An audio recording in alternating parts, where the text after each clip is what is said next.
será que João Calvino era calvinista? E qual a relação de João Calvino com a tradição reformada posterior? Olá pessoal, William Orlandi aqui. Eu vou falar um pouquinho mais sobre esse livro maravilhoso, Calvino e a Tradição Reformada, do Richard Muller, tá?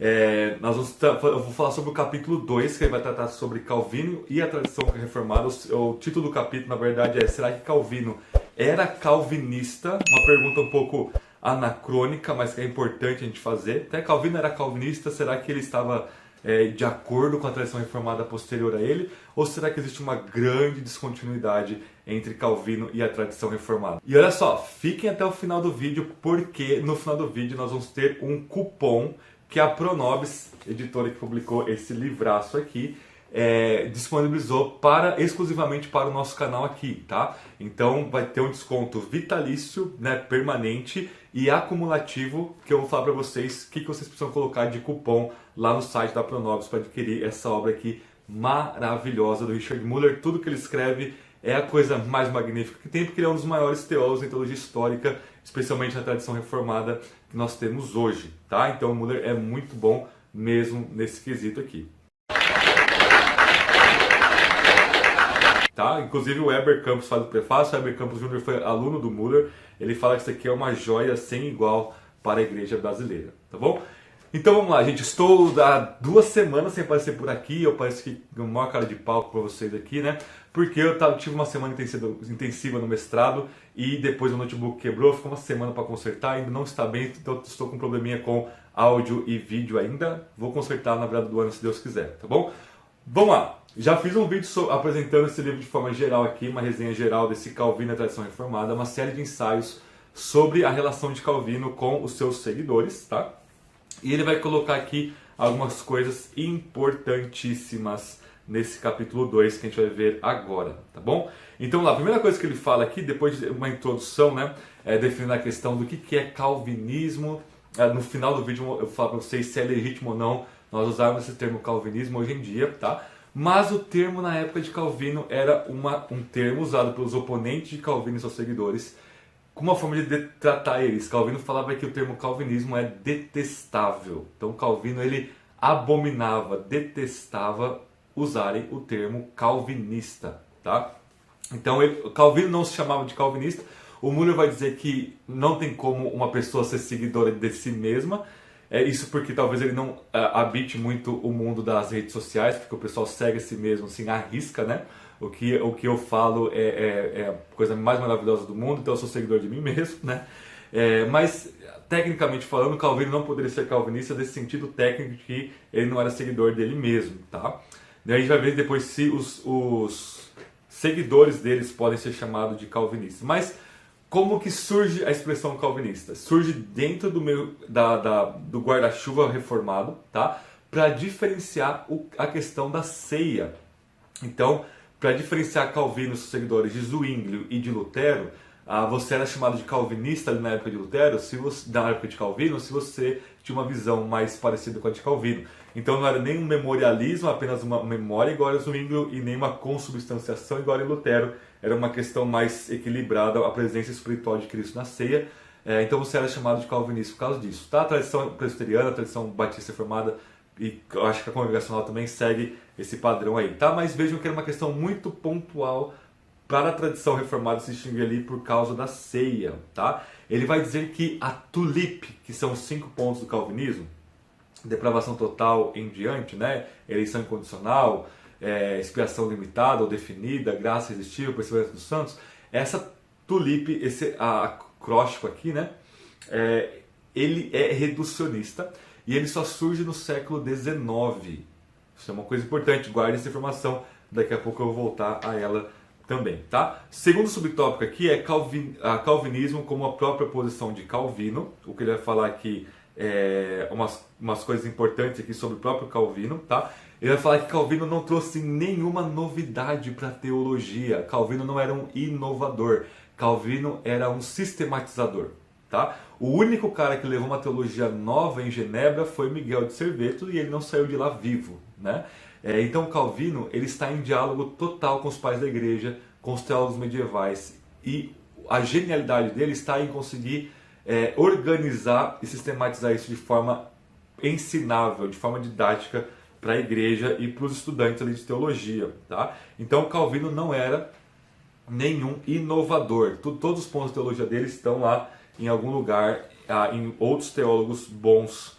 E também, por exemplo, ele vai colocar aqui, ó, Martin Bucer, Viret, Musculus, Vermigli, todos eles vão falar, o próprio Heinrich Bullinger, né, o Henrique Bullinger, todos eles vão ter pontos em contato ali muito grande com Calvino. O que Calvino ensinou, esses outros reformadores ensinaram também, tá? Então, ele vai colocar, por exemplo, Zwingli, Butzer, Oecolampadius, Bullinger e muito mais. Outros vão falar exatamente quase as mesmas coisas ali de Calvino nas partes mais fundamentais, tá? Então, o calvinismo não pode ser uma coisa assim, Calvino inventou um movimento, porque nada da teologia dele é uma novidade, tá? Predestinação, todos os medievais falavam de predestinação, até mesmo dupla predestinação os medievais falavam, Agostinho já falava disso, e assim por diante, tá bom? Então, Calvino não era calvinista nesse sentido estrito, apesar de ele estar em acordo com a tradição posterior, tá? Um outro ponto que eu coloco aqui é calvinismo como a abordagem dos seguidores de Calvino. Ele vai falar que também é injusto nós chamarmos os seguidores de Calvino de calvinistas, tá? Eles mesmos não se viam assim. Theodor Beza, ele pega aqui, por exemplo, Peter Martyr Vermigli, né? Ou Pedro Martyr Vermigli, que era um reformador sensacional que veio da Itália, italiano, de primeira grandeza. Tradicionalmente, de falar Vermigli era calvinista, ok, mas ele era tão grande que ele tinha a própria teologia dele, no sentido de que ele não era um seguidor estrito de Calvino para ser chamado de calvinista. Ele vai colocar William Ames, William Perkins, a mesma coisa. A próprio Beza, que substitui Calvino ali em Genebra, é injusto reduzir eles ao termo calvinista, tá? Então ele vai colocar, é complicado colocar os primeiros seguidores de Calvino com esses termos. Um outro ponto, ele vai colocar, o terceiro ponto aqui desse capítulo, é que o termo calvinismo como o nome da tradição reformada, tá? E aí ele vai colocar algumas questões de reducionismo também, tá? Depois vai colocar considerações teológicas de Calvino em relação aos reformadores posteriores. Por exemplo, umas 2 ou 3 teologias sistemáticas reformadas do século XIX vão colocar a predestinação como sendo a coisa mais central no calvinismo, o que não é verdade, nem para Calvino, nem para os reformadores depois de Calvino, tá? Calvino coloca a predestinação lá no cantinho lá das estruturas dele, indo para o final, tá? É só depois que eles vão sistematizar na escolástica o pensamento de Calvino, que coloca a predestinação depois de Bíblia, Deus, decreto de Deus, e coloca a predestinação logo no começo da sistemática. Mas Calvino colocou ela lá para o final, né? Terceiro ou quarto livro, fala a memória agora, mas ele coloca no contexto de oração, se eu não me engano ali. Estou puxando de cabeça, mas acho que é isso mesmo, tá? Ele vai colocar o problema da tulipe, que eu já falei para vocês, que com certeza é reducionista. A tulipe é reducionista, ainda que ela seja correta. Eu acredito nos 5 pontos da tulipe, tá? Mas você não pode reduzir todo o arcabouço calvinista à tulipe. E os cânones de Dort nunca foram escritos ou planejados para serem um resumo da fé calvinista ou reformada, tá? Os cânones de Dort servem como lentes hermenêuticas, lentes interpretativas dos 2 documentos anteriores, a Confissão Belga e o Catecismo de Heidelberg, tá? Contra leituras erradas dos remonstrantes, dos arminianos, ok, reúne-se o sino de Dort lá na Holanda para fazer uma leitura correta e as implicações corretas da doutrina desses 2 documentos de unidade das igrejas reformadas, tá? Então não tem como reduzir o calvinismo nem ao Dort, muito menos a tulipe, que é algo que surgiu só no século XIX, com alguns contextos ali bem específicos nesse sentido, tá?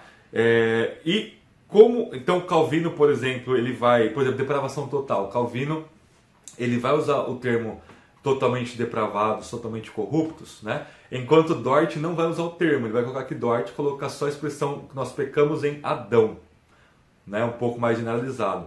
E nenhum calvinista, nenhum teólogo reformado ensinou que a depravação total, que significa que não existe nenhuma bondade no ser humano, ou que não exista nenhuma escolha ou liberdade no ser humano, tá? O que essa doutrina ensina é que nenhum ser humano consegue ir até Deus por si mesmo, tá? Porque o pecado afetou a gente radicalmente, tá? Agora, um único teólogo, né, que até eu coloquei o nome dele aqui, que é Flácio, né, ele é luterano, ele sim vai levar a depravação total às últimas consequências, ele sozinho.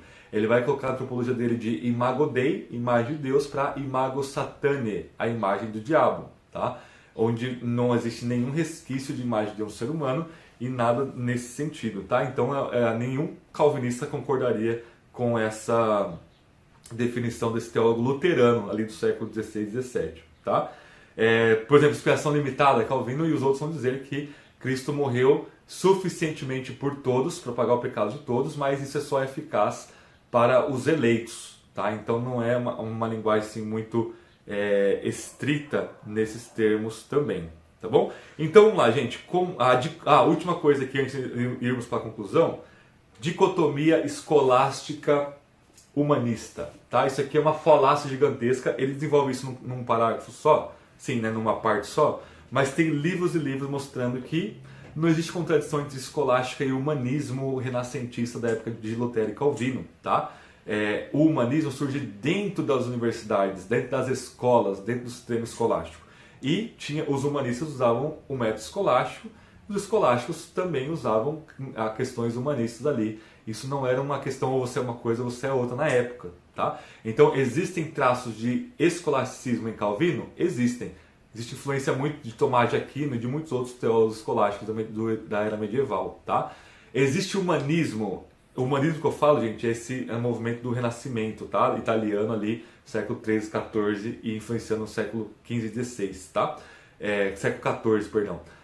Que vai até o século XVI ali e em diante, né? Existe influências humanistas nos caras que são chamados de protestantes escolásticos ou escolasticismo reformado, do 1660 até 1700 e pouco, tá? Então não é uma contradição. Então Calvino está em completa harmonia com a tradição reformada.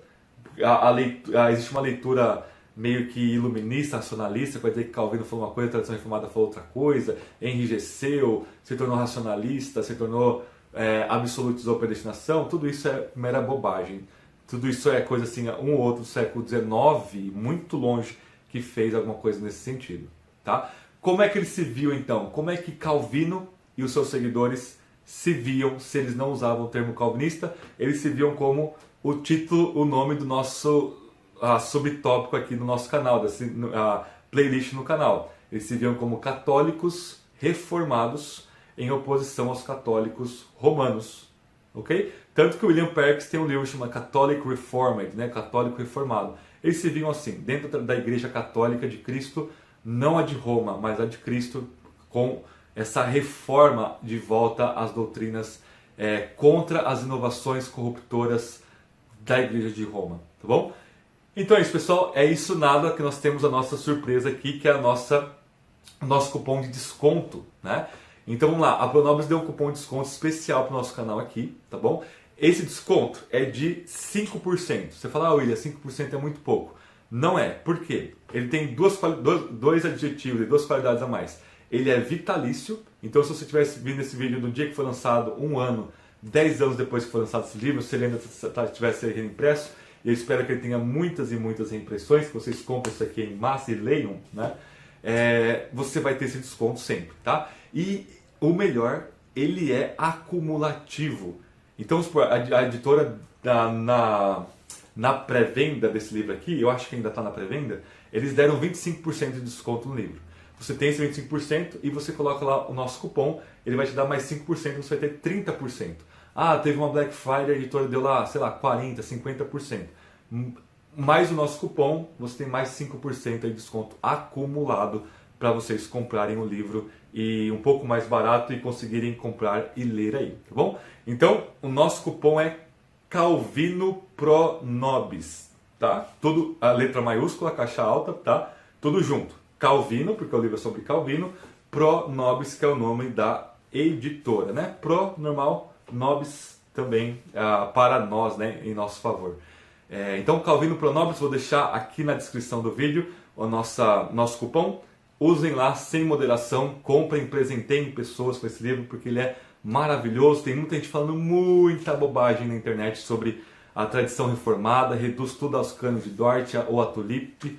esse livro é avassalador para esse pessoal que não conhece teologia histórica e sistemática, tá bom?